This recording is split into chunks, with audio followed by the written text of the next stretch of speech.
Preparándonos para la venida de Cristo, ¿no? Queriendo que Él venga en un momento en donde toda su iglesia le está alabando, su iglesia está escuchando su voz. Ahí se le decía, hablaba de la importancia, ¿no?, de poder estar con los hermanos. Y Dios diseñó a la iglesia, porque a veces uno dice, tanto fanatismo los miércoles, tanto fanatismo los sábados, los domingos, entre semana también te juntás con algún hermano y uno dice, ¿por qué no? Y bueno, no es por fanatismo, sino porque Dios pone el deseo de cada creyente que Él ha salvado para querer vivir en comunidad con aquellos que Él salvó. Esto es lo que vamos a vivir en la eternidad, cuando Dios restaure el paraíso ahí en los cielos y tierra nueva. Esto seguirá pasando, el deseo de estar los unos con los otros y los unos con otros estar unidos a Dios. Así Dios lo ha hecho. Bueno, vamos a empezar primero esta reunión orando. Uno antes de comer se lava las manos y la verdad es que Dios va a darnos su alimento. Y no debemos lavarnos las manos o preparar algo, sino preparar nuestro corazón. Y debemos orar, y yo te quiero animar a luchar contigo mismo. Sabes que la predicación es algo en donde Satanás está involucrado, porque es un espíritu que opera en lo invisible. Y este espíritu opera con el fin de que las almas no escuchen la verdad. Los incrédulos, obviamente, cuando se les predique el Evangelio, ellos van a luchar contra los pensamientos que envía Satanás. Pero los creyentes también luchamos con los pensamientos. Y cuando está nuestra alma, nuestra mente cargada de qué voy a comer, qué voy a vestir, y ahora el lunes cómo voy a hacer para llegar al hospital, o cómo voy a hacer para laburar si esto está pasando en casa, esos pensamientos pueden llevarte a que hoy no escuches la voz de Dios. Y tienes que luchar, tú tienes que luchar en tu mente.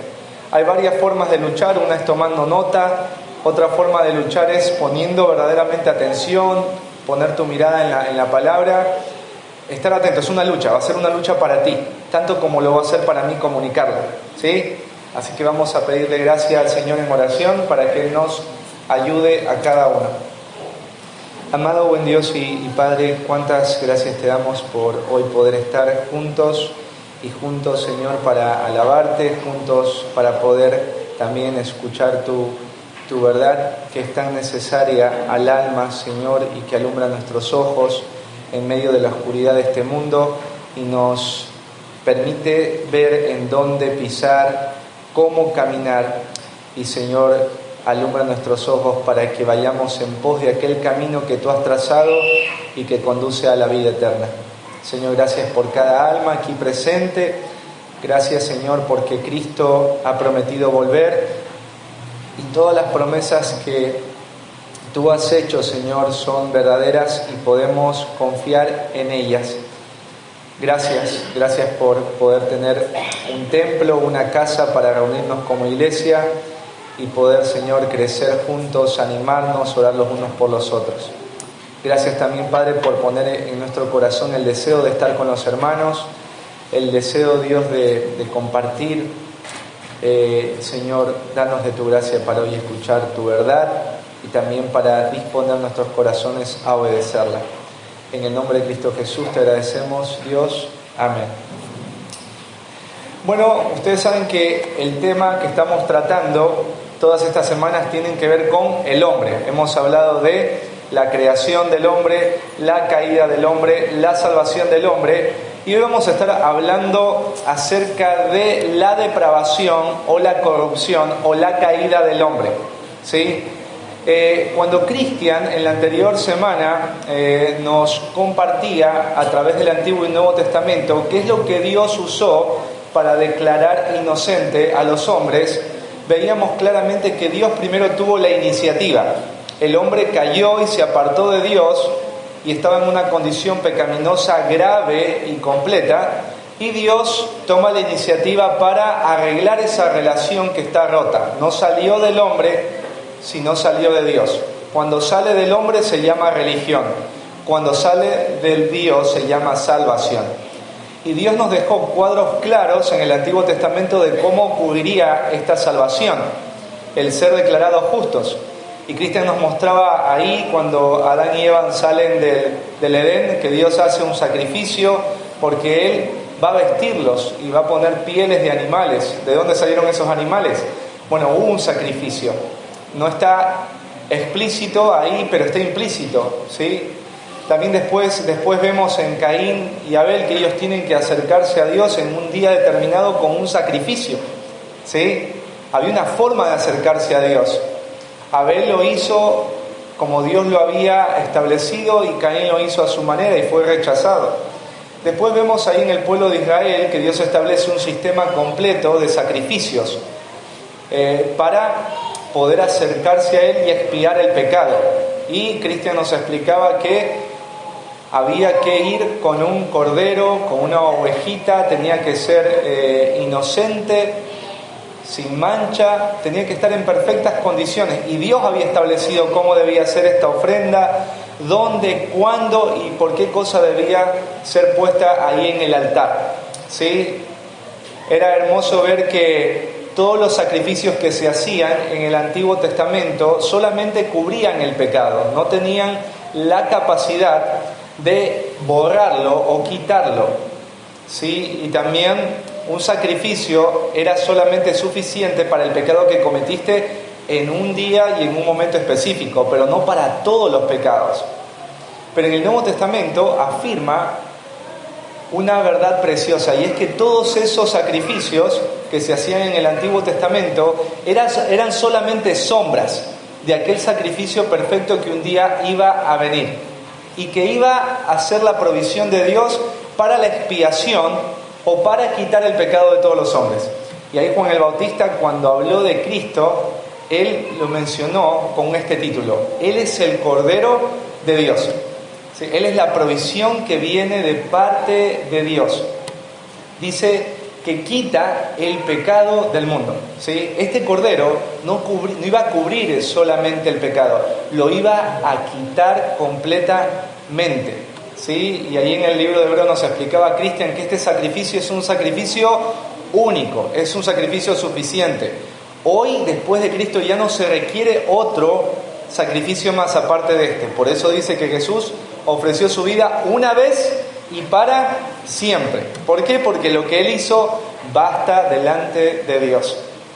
Cuando uno, no sé, yo escuché el anterior domingo la predicación y yo estaba muy contento de saber que nosotros tenemos un sacrificio perfecto. Pero si tú también te das cuenta, muchas de nuestras actitudes hacia ese sacrificio son de indiferencia. Son como, bueno, lo sé, pero no tiene una implicancia en nuestra vida. Es como que, bueno, qué lindo que tengamos un sacrificio como este, pero no me genera nada y no me conduce a nada, solamente es información linda. Pero cuando salgo, mi corazón sigue con actitudes, o mi mente sigue con pensamientos, o mi vida sigue con comportamientos que no reflejan la realidad de este sacrificio. Y cuando tú hablas al mundo acerca de este sacrificio, para el mundo también va a ser muy difícil ver este sacrificio como algo que le sirve en ese momento. Cuando una persona va a venderte, ¿no es cierto? Me acuerdo cuando vendía purificadores y me capacitaba para vender purificadores, los que te capacitaban te decían: la persona necesita saber los beneficios del purificador y el peligro de no utilizar algo que purifique tu agua. La gente no te iba a comprar el purificador solo porque se viera lindo, sino que tenía que responder a una necesidad que el cliente no podía suplir. Entonces, cuando vos te convencías de eso, vos estabas dispuesto a pagar por el purificador, porque vos dices, está en riesgo la salud de mi familia, entonces vos comprás el purificador. Y aunque sea caro, vos dices, me va a servir. Bueno, de la misma manera, el alma humana necesita ser convencida de la corrupción, depravación completa de su alma. Solo cuando un ser humano logra entender el estado deplorable, el estado vil, el estado caído, el estado corrupto, descompuesto de su alma delante de Dios, Es ahí cuando el sacrificio de Cristo tiene peso y el sacrificio de Cristo tiene trascendencia en el corazón. Hoy vamos a estudiar una doctrina que es tan importante y es la corrupción del alma humana. Esto no es algo que sirve solamente para los incrédulos. Esto es algo que tiene que saberlo todo creyente. Porque todo creyente sigue manteniendo esto, pero no en un estado absoluto. Todo lo que vas a leer aún está en nosotros, pero no se manifiesta completamente como lo vamos a leer por causa de Cristo. Pero está. Y este es el estado normal de nosotros cuando decidimos dejar a Cristo de lado. Cuando alguien dice: yo no oro, yo no leo la Biblia, yo no congrego, cuando no está cerca de Cristo, este estado vuelve a representarse fielmente en su vida y en sus relaciones. Así que el título de esta predicación es Enfermo de la cabeza a los pies. La caída del hombre, ¿sí? La depravación del hombre. El título, Enfermo de la cabeza a los pies. Y vamos a ir al libro de Romanos.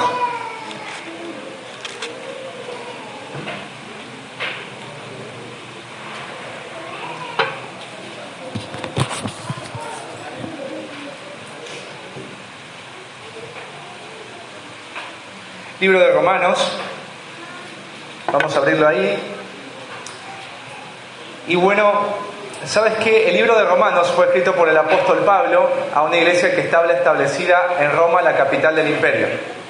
El apóstol Pablo tenía grandes deseos de ir a esta iglesia para poder enseñarles de manera plena la verdad apostólica. Así que el apóstol Pablo menciona en esta carta que tuvo muchas complejidades o problemas o estorbos para poder ir hacia la iglesia de los romanos. Y estoy tan agradecido a Dios de que el apóstol Pablo haya tenido estorbos y problemas para ir a la iglesia, porque si no hubiese sido por eso, no sé si nosotros tendríamos esta carta tan preciosa. Pablo dice: no puedo ir, pero yo les voy a enviar una carta para que ustedes puedan entender completamente la doctrina de la justificación por la fe. La doctrina de la justificación por la fe es la doctrina en donde se responde la pregunta: ¿cómo el hombre puede ser declarado inocente delante de Dios? Esa es la pregunta más importante que una persona podría hacerse. ¿Cómo puedo ser declarado inocente delante de Dios? ¿Cómo se puede quitar el pecado del hombre para, quitando el pecado, yo pueda acercarme a Dios? Bueno, el libro de Romanos va a describirte de una manera completa, muy clara, de cómo el hombre es justificado delante de Dios. Y el apóstol Pablo, por ejemplo, en el capítulo 2, versículos del 1 al 16, él va a describir, ¿sí?, la condición de todos los pueblos paganos que no son judíos. Y ahí, por ejemplo, desde el capítulo 1, desde el versículo 18 hasta el capítulo completamente el 2, te va a describir la realidad de la humanidad. ¿Sí? Y aquí el apóstol Pablo va a describir tres grupos de personas. ¿Sí? El primer grupo de personas, que está en el versículo 18 al 32, habla de las personas paganas, de los hombres y mujeres que adoran a otros dioses. ¿Sí? Y Pablo menciona que todas estas personas están bajo el juicio de Dios. Y ahí en el versículo 21 dice: pues habiendo conocido a Dios, no le glorificaron como a Dios, ni le dieron gracias, ¿sí?, sino que se envanecieron en sus razonamientos y su necio corazón fue entenebrecido. Después vos te vas a dar cuenta cómo termina esta indiferencia a Dios y el haber reemplazado a Dios por la idolatría. ¿Sí? Dice que ellos deshonraron sus cuerpos, se entregaron a la lascivia de su corazón y terminaron cometiendo hechos sumamente vergonzosos, mujeres con mujeres, hombres con hombres. Y después nos cuenta, ¿no?, en el versículo 28, que ahora ellos tienen una mente reprobada, ¿sí?, una mente totalmente desvanecida en la tiniebla, en la mentira, una mente corrupta.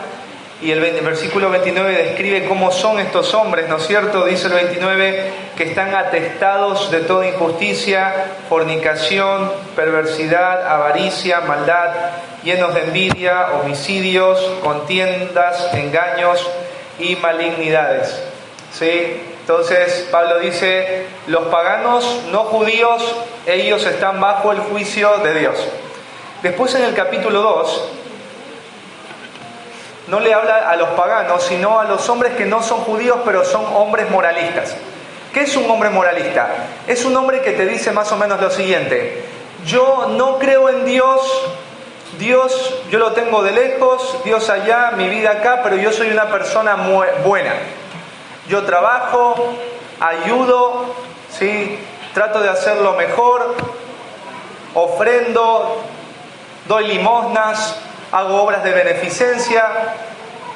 La tierra está llena de personas así. En los países europeos es más notorio. No creen en Dios, no tienen ninguna religión, pero son personas moralistas. O sea, vos vas a Suiza, un hombre se encuentra un celular nuevo en la calle y ¿sabes qué? Va a hacer todo lo posible para encontrar en toda Suiza tu casa para entregarte el celular en las manos.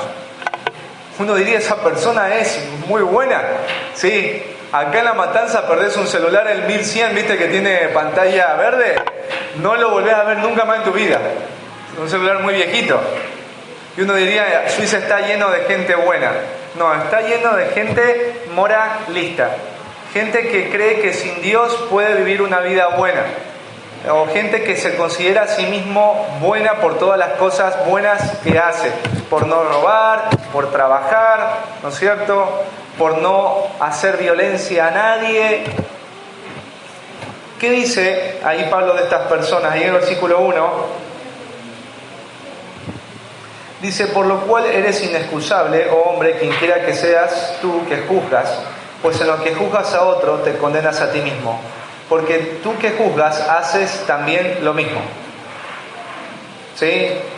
Después del versículo 2 al versículo 5 y 6 dice: mas sabemos que el juicio de Dios contra los que practican tales cosas es según verdad. Y piensas esto, oh hombre, tú que juzgas a los que tal hacen y haces lo mismo, que tú escaparás del juicio de Dios. ¿O menosprecias las riquezas de su benignidad, paciencia y longanimidad, ignorando que su benignidad te guía al arrepentimiento? Pero por tu dureza y tu corazón no arrepentido, atesoras para ti mismo ira para el día de la ira y de la revelación del justo juicio de Dios, el cual pagará cada uno conforme a sus obras. Entonces, estas personas moralistas que se creen buenas y que juzgan a los demás por lo malo que hacen, se están condenando a sí mismos, porque ellos hacen lo mismo que otros están haciendo y que ellos creen que merecen el juicio por eso. La típica: una persona moralista te dice: yo no robo celulares, yo no he robado jamás un banco. Pero esta persona moralista sale una hora antes en su trabajo. Esa hora él debería trabajarla, pero él no la está trabajando. Él sale a las 4 de la tarde y después clava la ficha y le van a pagar por una hora que él trabajó. Eso se llama robo. Condena el robo de alguien y dice: tiene que ir a la cárcel, pero el robo que él mismo hace, él no lo ve ni lo considera algo malo. Entonces, el moralista no es que no hace cosas malas como los otros, él también las hace, pero las hace en una menor medida. Y aquí Pablo dice: estas personas moralistas tienen un corazón no arrepentido, tienen un corazón endurecido, y estas personas van a probar también el juicio de Dios. Entonces ahí dice: bueno, si yo soy judío, entonces estoy en el mejor camino, porque soy el pueblo del pacto, porque como pueblo tenemos la ley de Dios, los testimonios, estamos a salvo. Y Pablo les dice: también están bajo el juicio de Dios. Ustedes religiosos están bajo el juicio de Dios. ¿Sí? Ahí miren el versículo 17.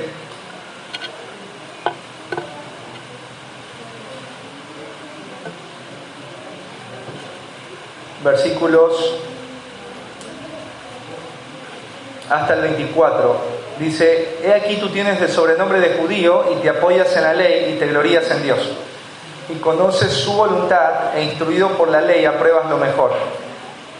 Y confías en que eres guía de los ciegos, luz de los que están en tinieblas, instructor de los indoctos, maestro de niños, que tienes en la ley la forma de la ciencia y la verdad. Tú pues, que enseñas a otro, ¿no te enseñas a ti mismo? Tú que predicas que no se ha de hurtar, ¿hurtas? Tú que dices que no se ha de adulterar, ¿adulteras? Tú que abominas de los ídolos, ¿cometes sacrilegio? Tú que te jactas de la ley, con infracción de la ley, deshonras a Dios, porque como está escrito, el nombre de Dios es blasfemado entre los gentiles por causa de vosotros. Entonces Pablo dice: ustedes son maestros de la ley, conocen la ley, viven bajo la ley. Dice: ¿ustedes creen que están bien? Dice: no, dice Pablo. Porque dice: tú que enseñas a otro, dice: ¿por qué no te enseñas a ti mismo? ¿No te enseñas a ti mismo? Una pregunta. Sí, claro, porque tú le enseñas a alguien: no robes, y tú robas. No adulteres, y tú adulteras. Jesús, cuando habló del adulterio, le dijo, y había gente ahí religiosa: ¿oíste que fue dicho no adulterarás? Eso lo dijo Moisés. Dice: pero yo os digo que cualquiera que mira a una mujer y la codicia en su corazón, ha adulterado con ella en su corazón. Entonces los fariseos eran hombres que pensaban que el hecho de no haber estado fuera del matrimonio con una mujer es no haber cometido adulterio. Pero Jesús va a interpretar profundamente este texto de Moisés y va a apuntar al corazón.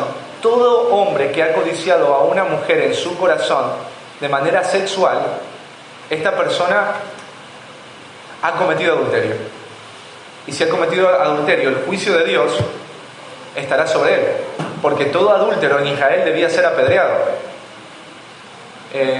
Entonces Pablo quiere mostrarles a los paganos, a los moralistas y a los religiosos judíos que toda persona en el mundo está bajo el juicio inevitable de Dios. Por eso en el capítulo 3, versículo 9, dice ahí, Pablo hace dos preguntas. ¿Qué pues? ¿Cuál es la conclusión? ¿Somos nosotros mejores que ellos? O sea, ¿somos nosotros mejores que los paganos? ¿Somos nosotros mejores que los moralistas? Pablo dice: en ninguna manera, pues ya hemos acusado a judíos y a gentiles que todos están bajo pecado. Todos están bajo una naturaleza depravada, caída y corrompida. Todos están en la misma bolsa. Y ahora Pablo, mirad, del versículo 10 hasta el versículo 18, va a describir de una manera muy clara cómo se ve el estado caído del hombre, cómo se ve la corrupción del hombre delante de Dios. Y eso es lo que vamos a estudiar.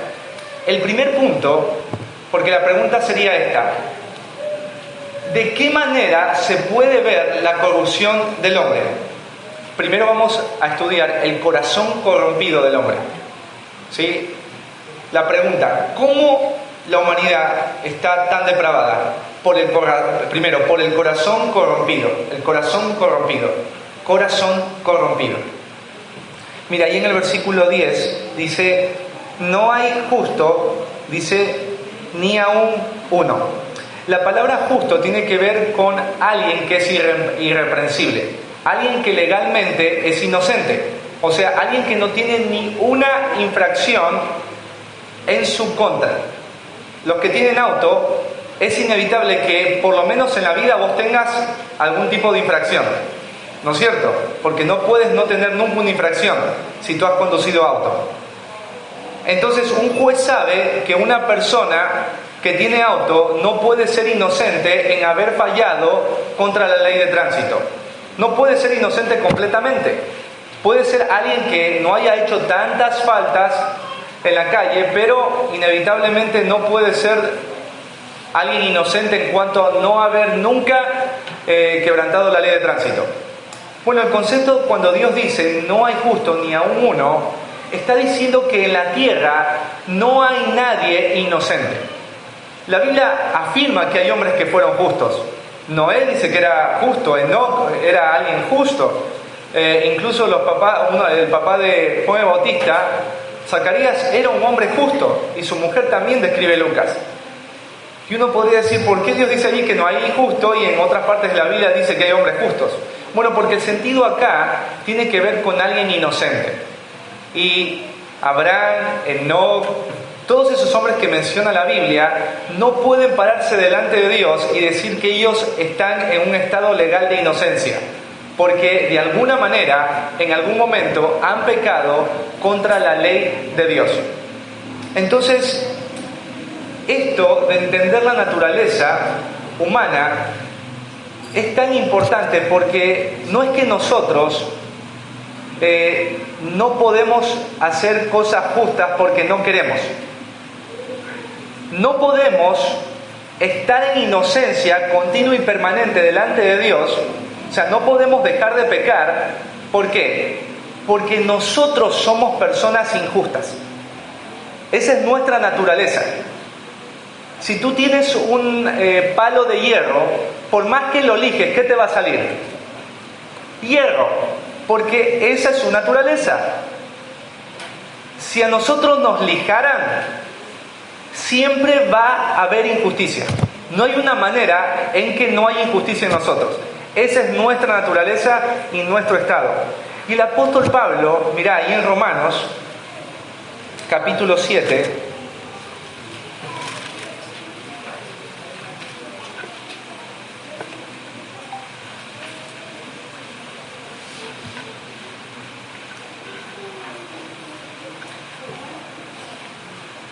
versículo 19.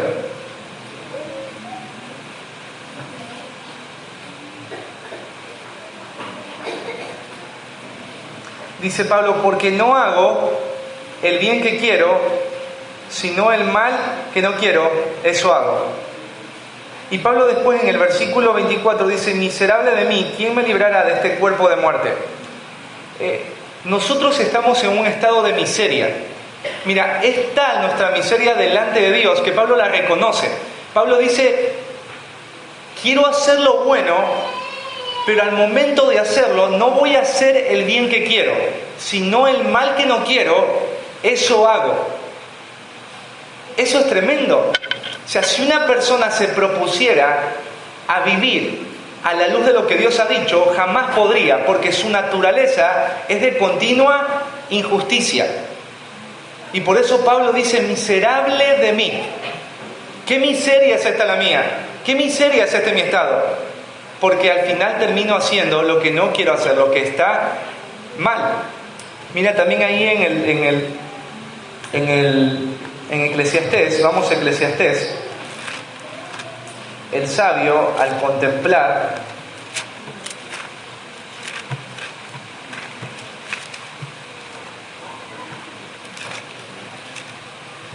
Eclesiastés 7:20.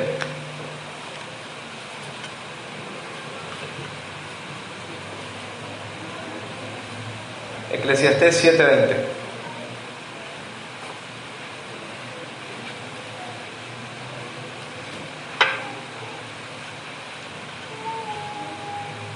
Dice ahí Pablo, ciertamente no hay hombre justo en la tierra que haga el bien y nunca peque. Entonces, bíblicamente, una persona justa es alguien que nunca peque, alguien que siempre haga el bien. ¿Qué persona acá de la iglesia nunca ha pecado y siempre hace el bien? Alce la mano. ¿Se entiende la pregunta? Porque por ahí a veces yo digo, entienden, pero yo los veo así como, usted alce la mano. ¿Quién de ustedes cree, sí, al final es como que se la tienen jurada, no, si alza la mano? Le van a caer 5 hermanos para con la Biblia decirle, eso es mentira, yo te vi un día. Sí. ¿Qué persona en esta iglesia puede permanecer haciendo siempre el bien y nunca pecar? Alce la mano. Bueno, el sabio dice, no hay nadie, no hay justo, no hay alguien que continuamente haga el bien y nunca peque. ¿Sí? Si tú fueras una persona que nunca peca, uno diría, soy una persona justa porque nunca hago mal. Pero la Biblia, acá en lo que nos muestra Eclesiastés, una persona justa es alguien que continuamente no practica el mal, pero es alguien también que continuamente practica el bien. Son dos cosas ser justo: practicar completamente el bien y no practicar continuamente el mal. Eso es justo delante de Dios. Y Diego, ¿por qué tenemos esta naturaleza y desde cuándo la tenemos? Porque la verdad yo creo que soy lo que soy porque a mí me criaron de esta manera. O porque yo, Diego, hablo de esta manera porque a mí me hablaban de pequeño de esta manera.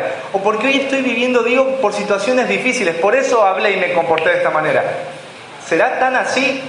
¿Será que lo externo es lo que hace que nosotros seamos estas personas que no practican continuamente el bien o que no aborrecen y dejan de practicar continuamente el mal?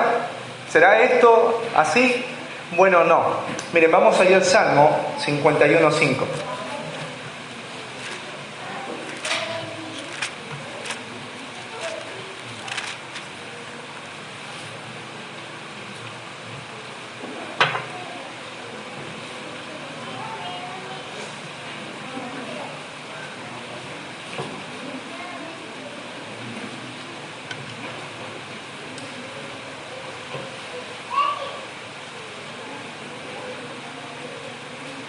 Bueno, el Salmo 51 lo escribió David después de que fue confrontado por el profeta Natán, y fue confrontado por el profeta Natán porque él había caído en adulterio con Betsabé, ¿no? Y mira, en el versículo 5, él describe una realidad en cuanto a su naturaleza, porque él cometió pecado no solamente de adulterio, sino de asesinato. Y si alguien le preguntara a David, ¿tú hiciste eso? ¿Sabes por qué? Porque esa mujer estaba ahí desnuda bañándose. Si esa mujer no hubiese estado ahí desnuda, vos no hubieses caído. Ella es la culpa de que tú hayas caído. Pero David entiende bien la razón por la cual él cayó. Y ahí en el versículo 5 del capítulo 51 dice: He aquí, en maldad he sido formado y en pecado me concibió mi madre. ¿Por qué adulteró y asesinó David? Porque él ya nació con una naturaleza inclinada hacia la maldad. Todo niño que está aquí presente, ¿sí? ¿Quiénes son los niños que están presentes acá? Bueno, todos los niños que están acá, la Biblia no dice que son angelitos. La Biblia no dice que son inocentes. La Biblia dice que estos niños son malos. Son malos. Tus hijos son malos.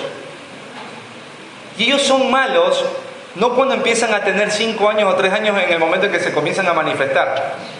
Dice que son malos desde la concepción. O sea, cuando se unieron las dos células, la de papá y de mamá, ¡pum!, ahí en ese momento había algo invisible.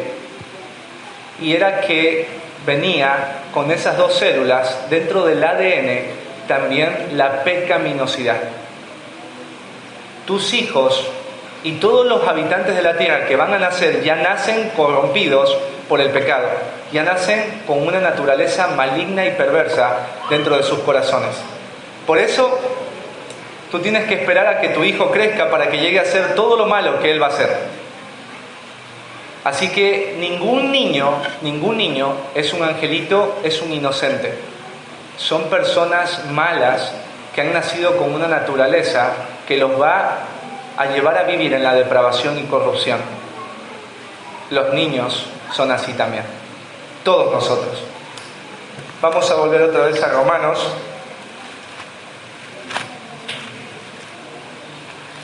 Y vamos a seguir estudiando. Romanos capítulo 3, versículo 10. Ahora vamos al 11. Dice: no hay quien entienda, no hay quien busque a Dios. Entonces, esta naturaleza injusta va a llevar a las personas a esto, y se va a ver reflejado primero en Dios. ¿Cómo es su corazón delante de Dios? Porque estamos hablando del corazón corrompido. Bueno, el corazón del hombre en su estado de corrupción, dice que no quiere dos cosas con Dios. No quiere ni puede entender a Dios y no quiere ni puede buscar a Dios. La palabra acá, entender, tiene que ver que no puede comprender o conocer la naturaleza o el significado de. Es como cuando, no sé, ¿alguna vez ustedes han visto algún periódico o algún documento en chino? ¿Viste? Vos lo ves y vos dices, no entiendo nada. ¿Sí? Cuando el hombre busca entender algo de Dios, o se le presenta algo de Dios, o Dios hace algo, el hombre no va a poder entenderlo. No lo caza, no lo engancha. Por más que Dios se lo presente una y otra vez, y lo que Dios le presente sea muy claro. Y esto nosotros lo vemos claramente, esta condición del corazón corrompido del hombre en los tiempos de Jesús. Miren, ahí en Mateo capítulo 13,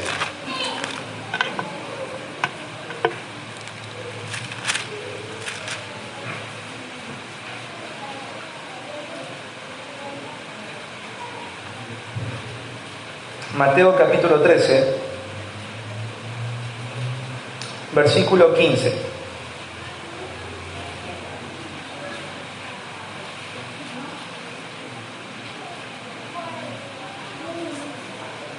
Dice, porque el corazón de este pueblo se ha engrosado, y con los ojos oyen pesadamente, y han cerrado sus ojos, para que no vean con los ojos, y oigan con los oídos, y con el corazón entiendan. No entienden a Dios, es la misma palabra que aparece en Romanos. No entiendan, dice, y se conviertan y yo los sane. Bueno, Jesús está ya en una parte de su ministerio en donde la gente ya vio todas las señales que Él hizo. ¿Cuáles señales? Sanó a los cojos, a los ciegos, a los leprosos. Jesús ya manifestó al pueblo de Israel todas las señales que venían. ¿De quién esas señales? De parte de Dios. Y esas señales apuntaban ¿a quién? A Dios y a la salvación que Él estaba ofreciendo en Cristo. Pero cuando la gente veía esas señales, no podían entenderlas. Porque su corazón, ¿cómo estaba? Endurecido. ¿Viste cuando alguien te dice, si yo creo en Dios, va a ser cuando yo vea esto de Dios? ¿A qué te suena eso? A lo mismo que decían los fariseos. Muéstranos señal del cielo. Y Jesús dice, pero ya tienen señales. Pero no, ellos querían algo cósmico, algo que sea sumamente terrible y que se pueda ver en el cielo.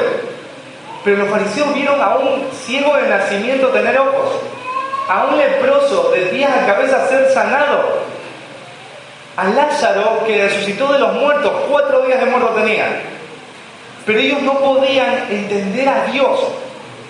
No podían. Por eso cuando alguien te diga, yo necesito una señal para creer en Dios. Bueno, la Biblia dice que esta persona, aun si Dios le mostrara esa señal, tampoco la entendería. Porque así es el corazón corrupto y caído del hombre. No puede entender a Dios. Pero mira algo más. Vamos ahí a 1 Corintios 2:14.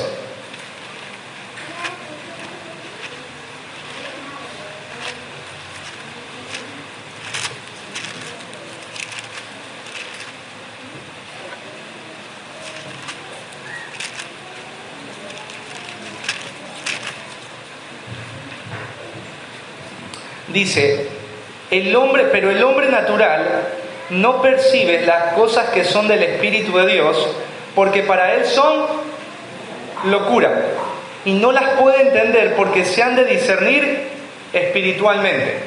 O sea, el hombre cuando escucha la verdad de Dios o lo que viene de Dios, dice que eso le parece una locura. ¿Y por qué le parece una locura? Porque para entender esas palabras se necesita algo que tiene que estar en el espíritu. Dice ahí Pablo, tienen que discernirse espiritualmente.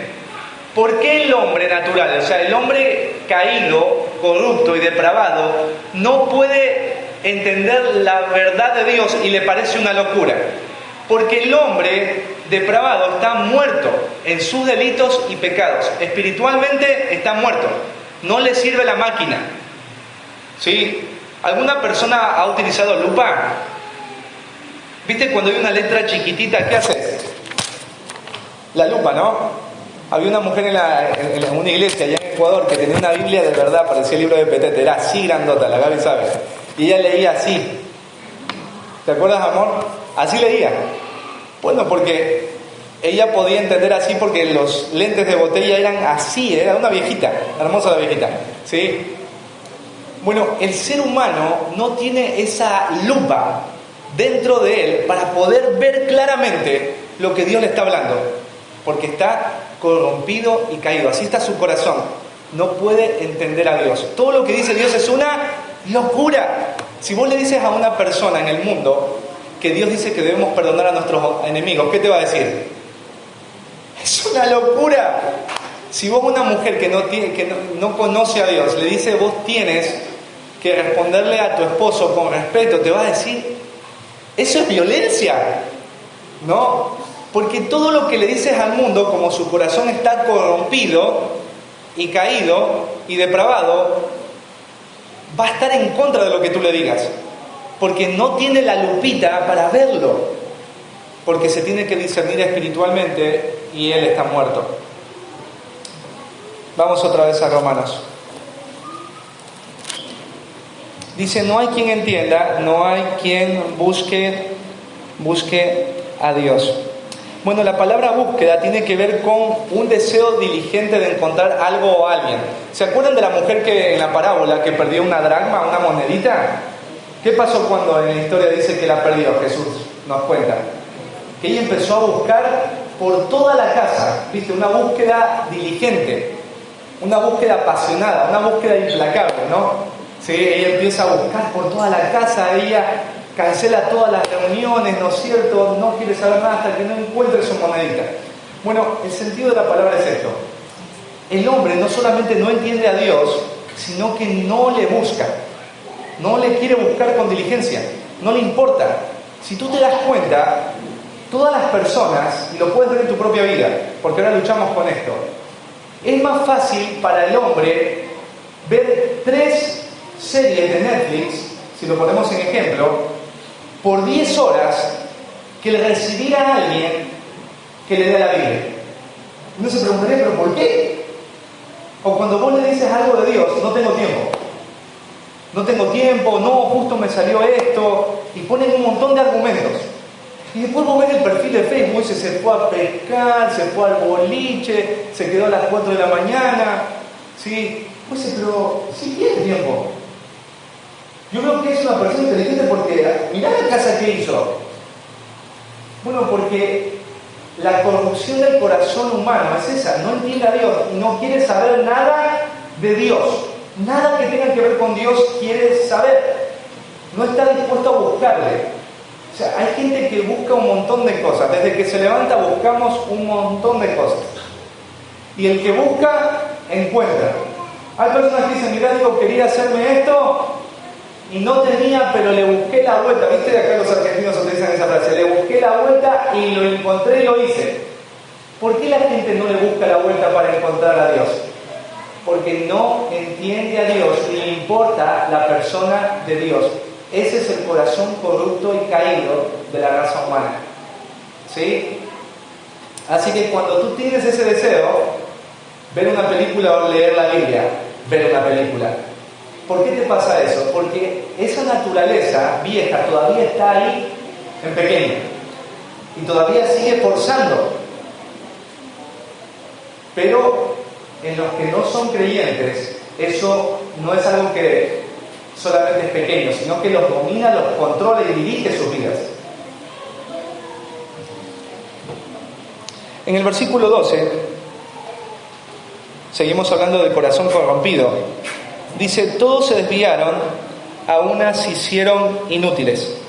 Esta palabra desviar tiene que ver con alguien que cambia de dirección o abandona el rumbo o el camino. O sea, cuando habla de la humanidad significa que su corazón hoy se ha desviado del propósito para el cual Dios creó el corazón y el hombre. ¿Dios para qué creó al hombre? Bueno, la Biblia dice que Dios creó al hombre para su gloria. La Biblia dice que Dios creó al hombre para que el hombre pusiera su mente y su vida siempre en Dios. Dios creó al hombre para tener una relación con Él. Dios creó al hombre para que el hombre le sirva.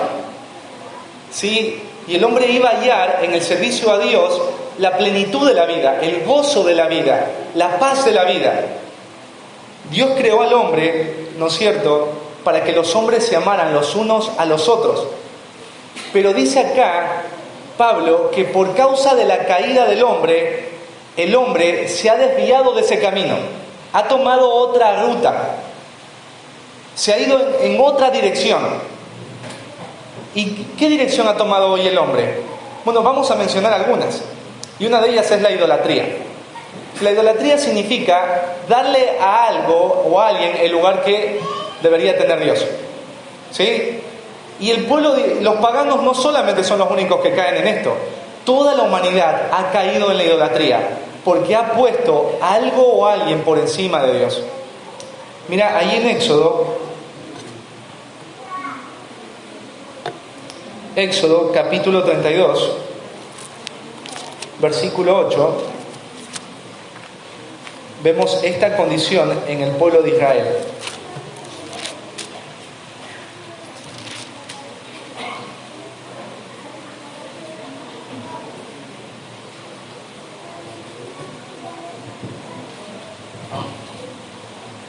Ahí en este texto vemos que Moisés estaba en el monte Sinaí con Dios.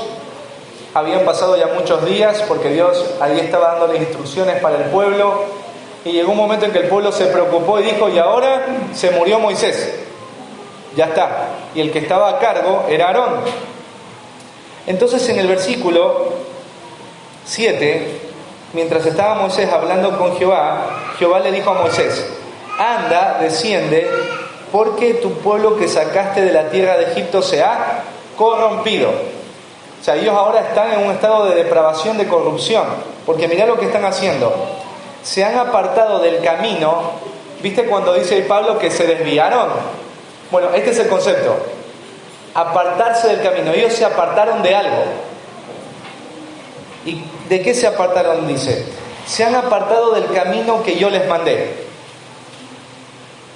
Se han hecho un becerro de fundición y lo han adorado y le han ofrecido sacrificios y han dicho: Israel, estos son tus dioses que te sacaron de la tierra de Egipto. Dios ya les había dado los mandamientos. ¿Y qué le dijo el mandamiento? No te harás imagen de ninguna cosa que esté en el cielo, en la tierra, ni en las aguas debajo de la tierra. No te inclinarás a ellas, ni las adorarás, ni las servirás. ¿Escucharon, israelitas? Sí. Todos habrán puesto en el estado de WhatsApp en ese momento: gracias Dios por la palabra. Cuando pasó esto, se les fue de la mente. ¿Y qué empezaron a hacer? Se apartaron del camino. Y apartarse del camino, ¿qué era? Hacer algo contrario a lo que Dios había mandado y a su diseño como pueblo. ¿A quién ellos tenían que adorar? A Dios. ¿A quién tenían que servirle? A Dios. ¿Estaban haciendo eso? No. Bueno, hoy la humanidad está igual que el pueblo de Israel. Se han apartado del camino. Hoy las personas no tienen el corazón para adorar a Dios. Adoran otras cosas. Otras cosas que han ocupado el lugar de Dios: dinero, trabajo, profesión, personas, familia, gustos, sueños. Y como tienen ese ídolo ahí en el corazón, ellos terminan desviándose de adorar a Dios y de servirle a Él. Entonces, cuando a estas personas se les llama a servir, se les llama a adorar, están muy ocupados con su ídolo. También ahí Pablo, cuando nos habla del desvío de la humanidad, y vamos a seguir hablando del corazón, mira lo que dice ahí en Efesios 2:2. Vamos a Efesios ahora.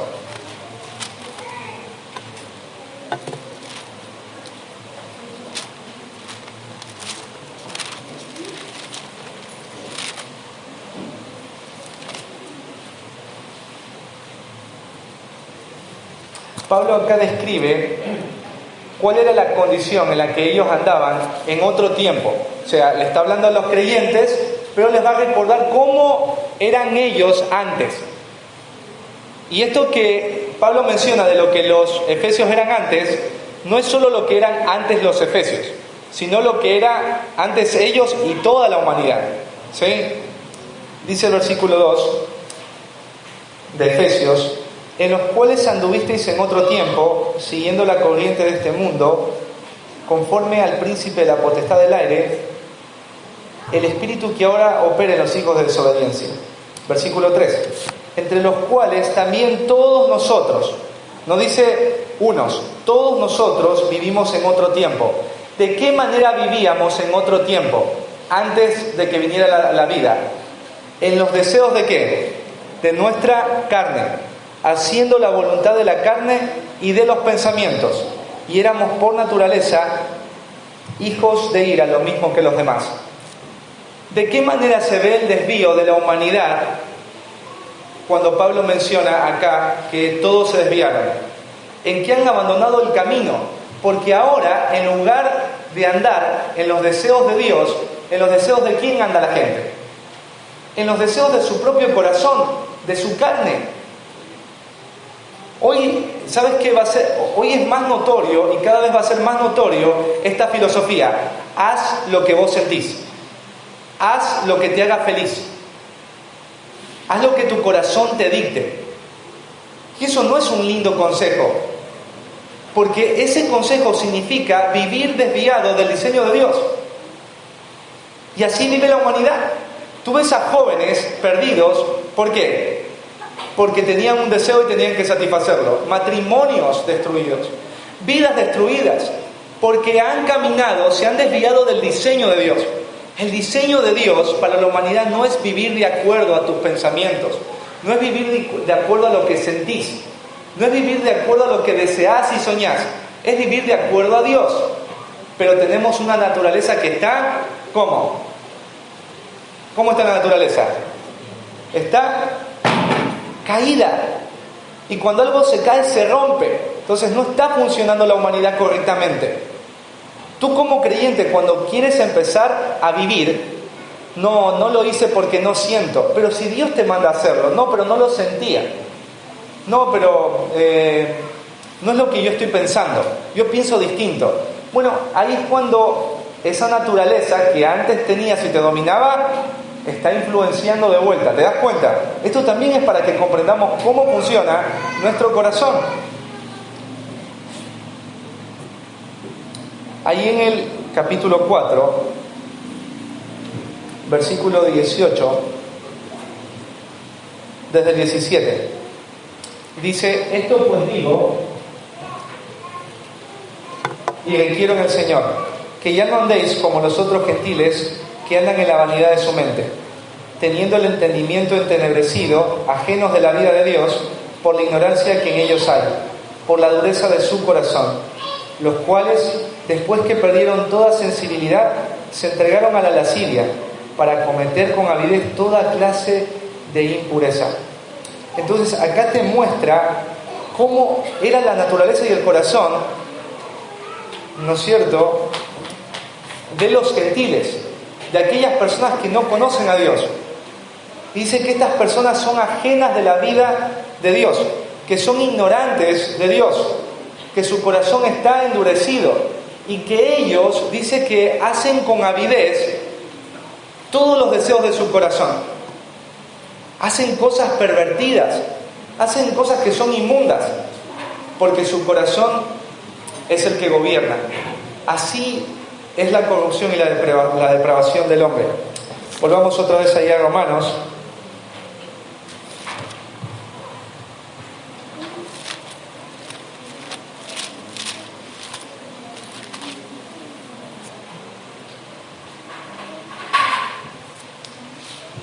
Dice: todos se desviaron, han dejado el camino, el diseño de Dios, han dejado de adorar a Dios, han dejado de tener el deseo de hacer su voluntad. Y dice: aún se hicieron inútiles. ¿A quién le gusta que le llamen inútil? Yo creo que a nadie, ¿no? Suena feo inútil. Porque la palabra inútil significa alguien que no es provechoso para nada. Alguien que no te beneficia en nada. O yo puedo decir, este celular es inútil, porque no puedo mandar mensajes, no puedo comunicarme con nadie y no puedo jugar ni ver en el Google. Es inútil este celular. Y cuando algo es inútil, lo descartás, porque no sirve, es inútil. Bueno, Dios dice, la humanidad es inútil. Todos se desviaron y al haberse desviado son inútiles.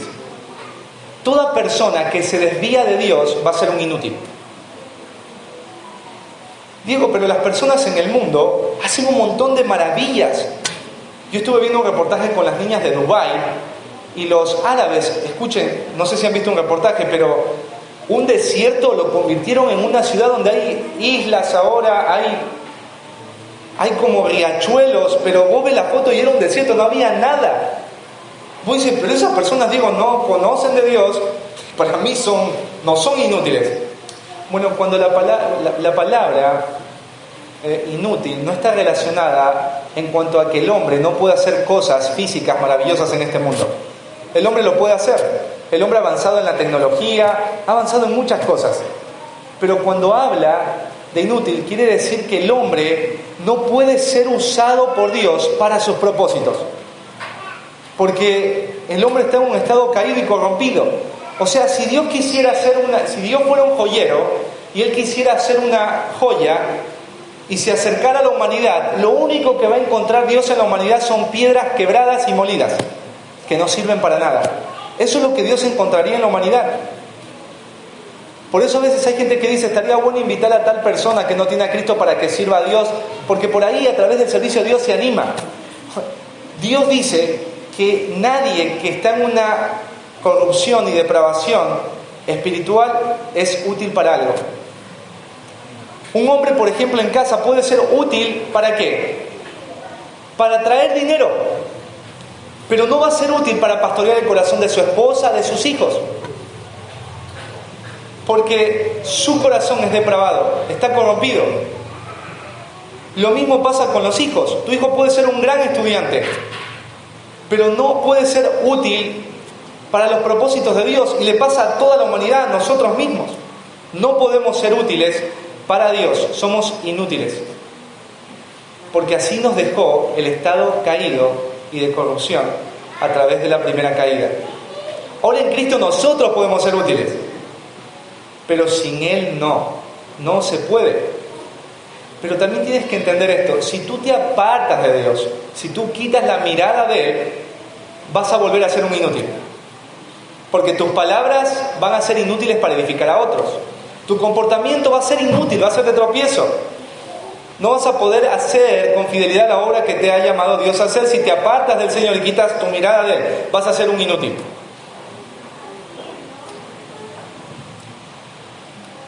Sigamos ahí revisando.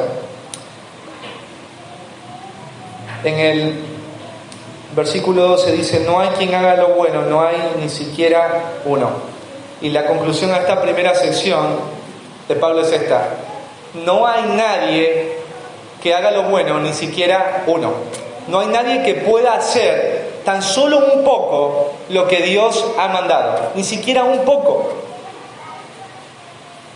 Mira, yo no sé, pero de la misma manera que para un pajarito sería difícil alzar una refrigeradora, para una persona es imposible tan solo tratar de hacer algo pequeño que Dios le haya mandado. Esa es la conclusión de Pablo. El hombre está tan depravado, tan corrupto, tan caído, que no puede hacer ni siquiera algo bueno, ni siquiera una cosa buena para Dios. No hay quien haga lo bueno, dice, ni siquiera uno. O sea, Dios ve la humanidad, dice, ¿quién podría hacer algo bueno? Y Dios dice, nadie puede hacer algo bueno. Nadie puede hacer algo bueno. Lo que significa que cuando Dios ve la humanidad, no ve malos y buenos. Cuando Dios ve la humanidad, dice, todos son malos, todos son inútiles, todos no quieren entenderme, todos no quieren buscarme, todos son injustos, todos se han desviado, todos están perdidos. Entonces, vemos ahí el corazón corrupto del hombre. Y ahora vamos a estudiar esta parte, y con esta terminaríamos, la comunicación corrompida del hombre. La corrupción, el corazón corrompido, y ahora comunicación corrompida. Sabemos que el hombre está corrompido por su corazón, pero también por su comunicación. Si bien yo no puedo ver el espíritu de las personas, no lo podemos ver, pero Dios sí lo ve y acá lo describe. Pero hay algo que sí podemos ver y palpar de las personas, y es la forma en cómo se comunican. La comunicación humana es realmente la mayor evidencia del estado caído de la humanidad. O sea, si tú quieres saber cuán perdido está una persona, escucha lo que dice, escucha las formas en las que lo dice, escucha lo que sale de su boca. ¿Sabes? Pablo, para explicar cuán corrompida está la comunicación humana, va a describir el estado de todos los elementos que nosotros usamos para comunicarnos. Para tú comunicarte necesitas garganta, para comunicarte necesitas labios, para comunicarte necesitas lengua y para comunicarte necesitas una garganta. Esas son las 4 cosas que necesitas para comunicarte. Sin estas 4 no podrías comunicarte. Bueno, Pablo nos va a describir como un médico cómo está la lengua, cómo están los labios, cómo están la lengua y cómo está la garganta. Y vamos a empezar por la garganta. ¿Sí? La garganta tiene que ver con la laringe, ¿sí? Ahí cuando vos ves en el original, la palabra es laringe. ¿Y qué hay en la laringe? Están las cuerdas vocales. Sin cuerdas vocales, ¿se puede decir palabra? No. Y mira, Pablo dice que, versículo 13, sepulcro abierto es su garganta. Sepulcro abierto es su garganta. Bueno, cuando Pablo dice que la garganta es un sepulcro abierto, o sea, Pablo está diciendo que la garganta es una fuente de pudrición y contaminación. Todos los sepulcros, cuando vos vas a un cementerio, ¿están cómo? ¿Están abiertos o cerrados? Están cerrados. ¿Y por qué no están abiertos? Porque el cuerpo, cuando va a un ataúd, empieza a descomponerse. Y esa descomposición trae mal olor, trae gases tóxicos y trae todo tipo de pestes. Por eso lo cierran. Pero ¿sabes qué dice Pablo? Que la garganta es un sepulcro abierto. O sea, la comunicación humana está llena de muerte, llena de contaminación. Así describe Pablo la comunicación humana. Si tú te das cuenta, muchas desgracias en la humanidad surgen por causa de la comunicación. ¿Cuántas familias divididas por la comunicación, amistades, empleos, han venido heridas por causa de la comunicación humana? Vean el Facebook, cómo la gente se escracha, cómo se insultan. Bueno, porque la comunicación humana sale de una garganta que es un sepulcro abierto. Eso está en toda comunicación de aquellos que no tienen a Dios. Por eso cuando tú dices palabras feas, cuando tienes formas feas de decirle a otro cosas, es esa naturaleza que aún sigue en ti. Pero Dios te ha dado la gracia para que esa naturaleza ya no sea la que te identifique. Y vas a luchar. Y se puede en Cristo. Pero los que no tienen a Cristo no pueden. Su garganta es un sepulcro abierto. Hay contaminación, hay muerte. Su lengua, su comunicación enferma a otros. Ahora vamos a hablar de la lengua. Dice acá que la lengua es un músculo de engaño. Es un músculo que dice mentiras. Es el músculo de la falsedad. Pablo acá refleja la realidad de la comunicación humana. La comunicación humana es experta en el engaño, en la mentira, en la falsedad. Nuestra lengua está acostumbrada a exagerar cosas. Todos exageramos. Cuando alguien te pide contar algo, lo exageras. Cuando alguien te pide contar algo, disminuyes. Cuando alguien te pide contar algo, no cuentas todos los detalles. Cuando hablamos, minimizamos las cosas. Somos expertos en ocultar información. Somos expertos en mentir, en ser falsos. Alguien te pregunta, ¿qué hiciste? ¿Por qué no te alcanzó el tiempo? No te va a decir porque estuve 3 horas viendo una película. ¿Y? No, te va a decir, no, se me complicó, vos no sabés, estaba re enfermo. No te dice la verdad. ¿No te dice la verdad? Cuando la esposa le pregunta, ¿qué estuviste viendo? No, nada. ¿Cómo se te va a ocurrir? Porque mentimos. ¿Quiénes son papás? Tus hijos mienten todo el tiempo. ¿Qué le hiciste a tu hermanito? Se cayó. Pero no se cayó solo. No, se cayó. Y después vos empezás a buscar, no, después estaba parado sobre una tela y yo agarré la tela, se la saqué y se cayó. ¿Por qué no te cuenta la verdad? Porque el corazón humano está depravado y la lengua engaña, es falsa. Te cuesta decir la verdad, disminuyes la verdad, exageras la verdad, ocultas detalles. Así es la lengua. Vamos a ver lo siguiente. Dice, veneno de áspides.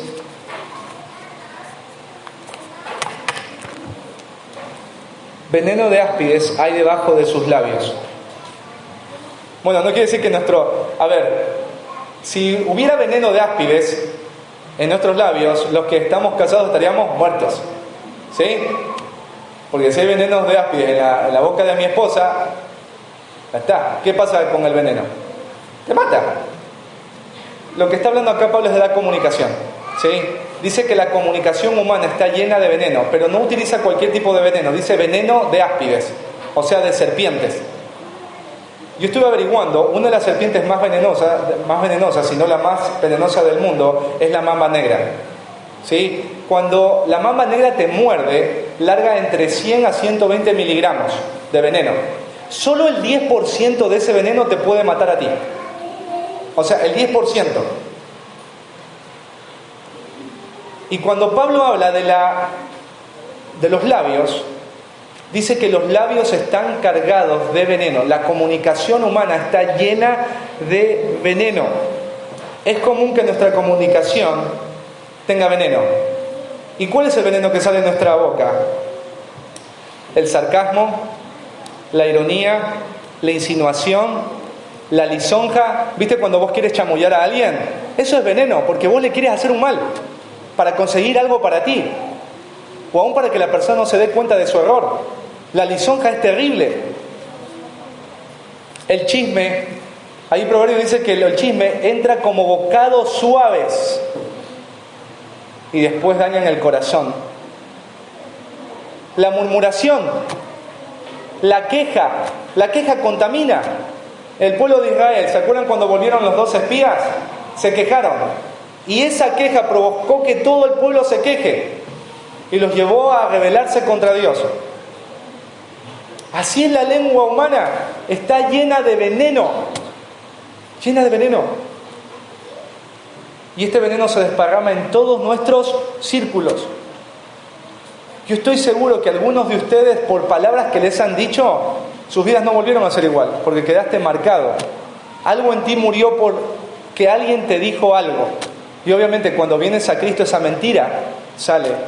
Pero muchos por causa del veneno que han escuchado, o tú por el veneno que le has dicho a otro, has matado algo en alguien. La comunicación humana es venenosa. Después dice aquí Pablo, su boca está llena de maldición y amargura. Bueno, la boca tiene que ver con la cavidad, con esto, ¿sí?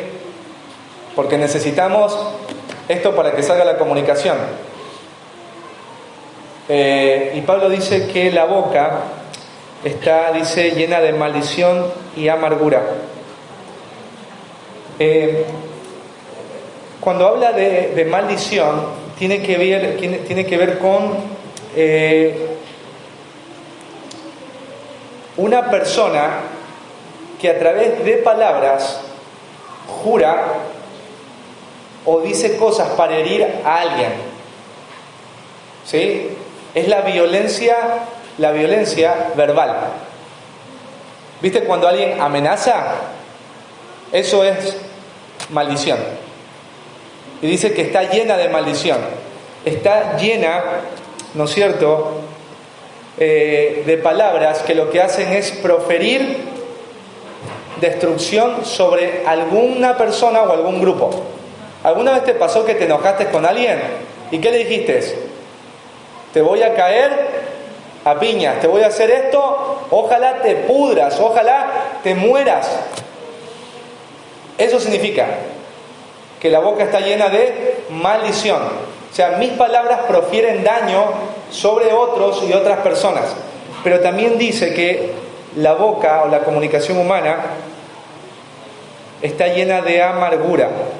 Bueno, la amargura tiene que ver con el sabor que uno experimenta cuando algo amargo se pone sobre la boca. Y cuando vos te pones a pensar en la comunicación humana, y está llena de amargura, porque nuestra comunicación está llena de odio, de rencor. ¿Alguna vez vos te sentaste a hablar con alguien? Hay rencor, hay despecho, hay bronca, hay amargura. ¿Por qué? Porque así es el corazón humano. Y así es la comunicación humana.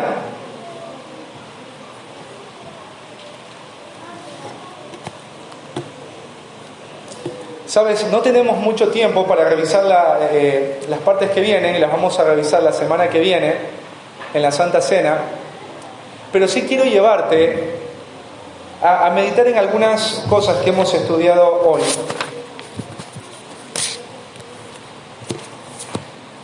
¿Tú te consideras una persona buena o mala?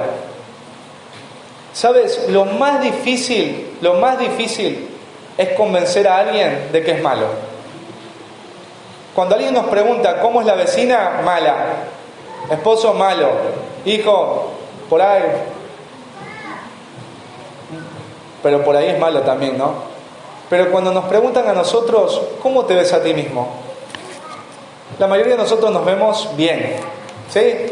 Nos vemos bien. Pensamos que nada está mal. Y Dios hoy otra vez, ¿por qué es tan importante que tú entiendas lo que hoy se está predicando? Para que cuando vos te veas a ti mismo, recuerdes que Dios dice que sos malo. Que no hay quien, que tú no le puedes entender, que tú no le quieres buscar, que te has desviado. Esa es la realidad humana. Esa es la realidad de tu hijo. Hay padres que ven a sus hijos y piensan que sus hijos no necesitan de Dios, porque los ven inocentes o los ven buenos. Pero la Biblia dice que no, dice que todos se han desviado, todos son inútiles, no hay quien haga lo bueno, ni siquiera uno. Y quizás tú digas, Diego, pero esas son descripciones de las personas que no tienen a Jesús, pero yo tengo a Jesús. Y yo te quiero animar a verlo de vuelta, porque te lo voy a explicar de vuelta. Jesús está en tu vida, ¿sí o no? Pero hay una naturaleza adentro tuyo y mío que sigue siendo pecaminosa. Esta naturaleza ya no tiene el mismo poder que antes. ¿Se entiende? Esta naturaleza es una pequeña guerrilla dentro de nuestra vida. Y nos va a hacer la guerra, hermanos. Entonces, yo te quiero hacer preguntas. Porque por ahí tú dices, bueno, yo tengo a Jesús. Muy bien, es hermoso. Jesús da vida eterna. Pero esta naturaleza puede llevar a un creyente, si no lucha con esta naturaleza, a volver a vivir de la misma manera que antes. Por eso Pablo les dice, ya no andéis como antes. Ya no anden como los gentiles que andan de esta manera. Y yo te quiero preguntar si estás hoy buscando de Dios. Si hoy realmente entiendes lo que Dios te quiere decir. ¿Sabes? Muchos creyentes leen la Biblia y no entienden nada. Dice, pero si es creyente, ¿por qué no entiende? Porque cada vez que lee, en su mente piensa en un montón de cosas que no debería pensar y por eso no entiende. Te hago una pregunta, ¿estás buscando a Dios? ¿Sabes? Hay gente que buscar a Dios no es algo subjetivo. Ayer yo le pregunté al vecino, dice, sí, yo busco de Dios. Y le digo, ¿usted ora? No. ¿Lee la Biblia? No. ¿Se congrega? No. Eso no es buscar de Dios. ¿Sí? ¿Sabes? A veces yo juego a las escondidas con las niñas y a veces me frustro porque me escondo tan bien que después me dejan de buscar. Y yo me emociono cuando me están buscando, ¿viste? ¿sí? Y llegó un momento en que ellas ya me dejaron de buscar y yo digo, ¿y qué pasó? Y empezaron a buscar otras cosas. Y yo digo, ya no soy tan importante porque ya están más grandes. Sí, un dolor que te da, sí. ¿Sabes? Cuando no buscamos a Dios es porque estamos buscando otras cosas. Vos, mira, dejá de chamullar diciendo, no tengo tiempo, estoy enfermo, la fuerza, las presiones. Cuando no buscas de Dios es porque estás buscando otra cosa y ya no es Dios. Entonces tu naturaleza está otra vez controlando tu vida como antes. Y lo único que te diferencia con el mundo que no conoce a Dios es que vos tienes conocimiento, pero ya no estás buscando a Dios. Y sabes que tu familia se da cuenta de eso, la iglesia se da cuenta de eso, pero el único que a veces no se da cuenta de eso eres tú, porque sigues pensando que estás bien con Dios y que le estás buscando. Te hago una pregunta: ¿estás buscando servirle al Señor? ¿Sabes? La vida de todos yo sé que es muy ocupada, pero Dios te dio dones. ¿Sabías que vos tienes un don? Ese don es un regalo, es una capacidad que Dios te ha dado para servir a los hermanos. Y te lo dio en el momento de tu salvación. ¿Qué estás haciendo para utilizar eso para Dios? ¿Eres fiel en el ministerio donde estás? Tu propósito en la vida es servir al Señor. Y muchos de nosotros no servimos porque tenemos otros deseos. Servimos a otras cosas, porque adoramos a otras cosas y nos hemos desviado del camino. ¿Sabes? Alguien me dice, Diego, yo quiero discipular, pero no me des a nadie de los antiguos, a nadie.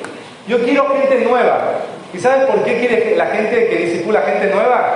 Porque el que recién vino a Cristo quiere entender a Dios, quiere buscar a Dios, quiere orar. A las 5 de la mañana nos reunimos, a las 5 estoy, puedo ir a las 4:30 para poner la pava, ven a las 4:30, sí, vamos a evangelizar, vamos. En cambio el antiguo, no, yo ya sé, Jesús murió por mí, sí, todos están perdidos, se sabe todos los versículos, la hora silenciosa ni le importa, la tiene toda vacía, no busca entender cómo hacer la hora silenciosa, le hablan de pastorear a su esposa, ni quiere saber qué es eso, pero vos lo ves metido en el auto 3 horas.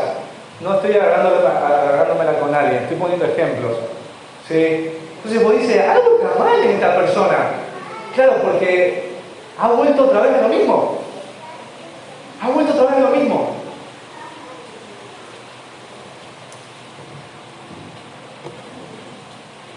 Te hago una consulta. ¿Estás siendo útil para lo bueno? A los padres, a las esposas, a los niños, a los jóvenes. Bueno no es lo que vos definís como bueno. Bueno es lo que Dios ha dicho que es bueno. En Efesios dice, maridos, amad a vuestras mujeres. Eso es bueno. Si usted no está con Dios, usted no la va a amar. Usted no la va a poder guiar espiritualmente a su esposa, le va a poder dar dinero, le va a poder hacer una nueva casa, le va a poner una pileta atrás del patio, la va a llevar de vacaciones, pero lo bueno que es amarla no lo va a poder hacer, hermano. No lo va a poder hacer. Lo bueno de Dios es que las esposas respeten al marido. Usted le puede cocinar al marido, planchar al marido, hacer muchas cosas, pero no lo va a poder respetar. Hijos, lo bueno es respetar, honrar a tus padres. Eso es lo bueno, según Dios. ¿Estás haciendo eso bueno? Los que son laburadores, siervos, los que están trabajando para otros, lo bueno es que vos hagas las cosas bien a tu patrón, que cuando te pague vos termines la obra en el día que te lo dijo, en el día que vos te comprometiste, que no le dejes las cosas a medias, que no le robes, que no hables mal de tu jefe a espaldas de él, que no te quejes con tus compañeros. Eso es lo bueno. ¿Estás haciendo eso bueno?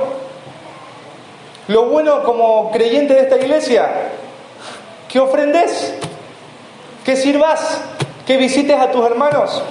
Eso es lo bueno. Que ores por tus hermanos. Ahora viene la escuela bíblica. ¿Cuántos se anotaron? Yo vi, la mayoría son nuevos y son como 15. Escuchen, hermanos, las iglesias por lo general no tienen escuela bíblica y vos la tenés. 4 niveles hay. No te cobran nada. Solo el material porque tienes que pagar el material. Los maestros se preparan. Tienes hombres que enseñan acá. Las materias son solamente cada 15 días y duran 2 meses, cada 15 días. La pregunta ¿es por tiempo? ¿Es porque estás enfermo, estás muy ocupado? ¿Te desviaste, hermano? ¿Te desviaste? Te desviaste porque vos sabés que cuando quieres tenés tiempo. Hay gente que se queda colgada en Facebook 30, 45 minutos, 1 hora. Las clases duran 1 hora y 45, cada 15. Ves una serie en Netflix de 45 minutos, te quedás colgando. No puede ser. Murió Brian. ¿Será que murió Brian? Tengo que ver el segundo capítulo. Después, en el segundo capítulo, vuelve a morir Brian. Y vos dices, no puede ser. Y después vas a ver ahí en el quinto capítulo resucita Brian. Y dices, no me puedo perder la resurrección de Brian. Te quedás viendo una serie de 5 capítulos, 45 minutos. Son más de 3 horas y media. Y que cuando Dios te diga, ven a conocer de mí, vos digas, no tengo tiempo. Estás mal. Algo cambió en tu corazón. Volvé al pastor y obispo de tu alma. No es normal que no quieras estar con tus hermanos. No es normal. Hay gente que dice, Diego, mi casa está ahí, siempre abierta, que me visiten. Eso es una farsa. Tú tienes que ir a visitar a los hermanos. Los alumnos de Palabra de Vida, por la gracia de Dios, se fueron de acá para que tú hagas lo que ellos tenían, lo que ellos hacían. Hay hermanos que están desanimados, que están perdidos, porque hay hermanos que no tienen ya amor en esta iglesia, no van a visitar. El pastor no me escribe, el pastor no me llama. ¿Sabes qué? La iglesia dice que somos todos hermanos.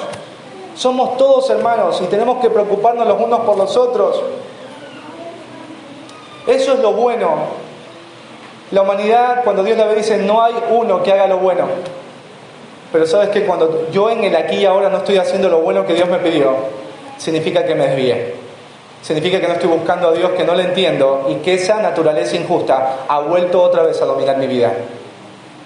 Cuidado, hermano, porque la paga del pecado, el desviarte del Señor, es la muerte. ¿Sí? Eres hijo de Dios, pero Dios no deja por inocente al culpable. Ahí en 1 Corintios dice que muchos, por haber deshonrado a Dios en la Santa Cena, estaban enfermos, otros habían muerto. Dios sí disciplina. ¿Y qué hablar, hermano, de la lengua? Hermano, hablemos de la lengua. ¿Para qué estás utilizando tu lengua? ¿Qué sale de tus labios? ¿Qué sale de tu boca? Los argentinos somos sarcásticos. Escúchenme, usted es argentino, pero por encima de su nacionalidad, usted es ciudadano del cielo. La ironía, el chisme, la murmuración. ¿Sabes? Yo a veces me siento con los hermanos y a veces es como una inclinación a querer hablar del otro. No hables de otro. En tu mesa no hables. Y si vas a hablar de otro, habla de ese otro delante de Dios. La queja, tu queja contamina a tus hijos. ¿Por qué muchos hijos no quieren saber el cristianismo? Porque sus padres se quejan del pastor, del hermano que no les pagó. Se quejan, no hablan cosas buenas de los hermanos. Hablan de los pecados de los hermanos, de lo que el hermano no hizo, de lo que el hermano sí dijo mal. Pero no hablan bien de los hermanos, no hablan bien de la iglesia. Eso es una lengua que echa veneno. Eso no debe estar en ustedes, porque ahora Dios les ha dado una nueva naturaleza. ¿Cuántos problemas en esta iglesia ha habido por una comunicación mala? Porque dijiste algo de forma mala, en un momento que no debiste haberlo dicho. Bueno, eso no debe estar en ti, porque Dios te da la gracia para luchar contra tu corazón. ¿De qué está llena tu boca? Pregúntale a tus hijos. Hijo, tengo una pregunta. Cuando vos escuchás hablar a mamá o a papá, ¿qué es lo que más sale de tu boca? De mi boca, perdón. Decile a tu hijo que te ayude, o a tu esposo o a tu esposa. ¿Qué es lo que continuamente escuchas de mí? Queja.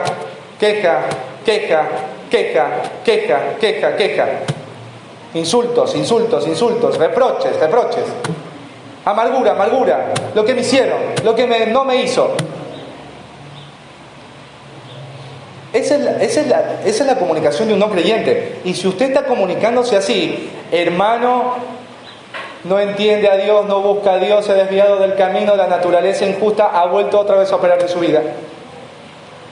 Y no hay excusa para el impío.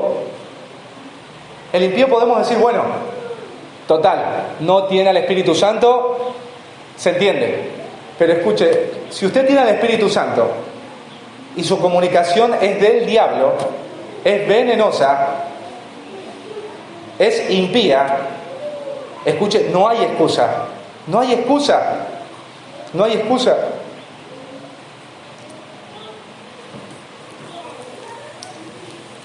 Así que te quiero animar, ¿sí? Porque por ahí uno termina así medio golpeado, ¿no? El pastor es golpeador, ¿sí? Es golpeador, ¿sí? Es violento. No, Dios no es violento. Dios no es golpeador. Él disciplina a través de su palabra. Él te llama a hacer cambios. Él te llama a evaluar y examinar tu alma para que puedas ser como Él.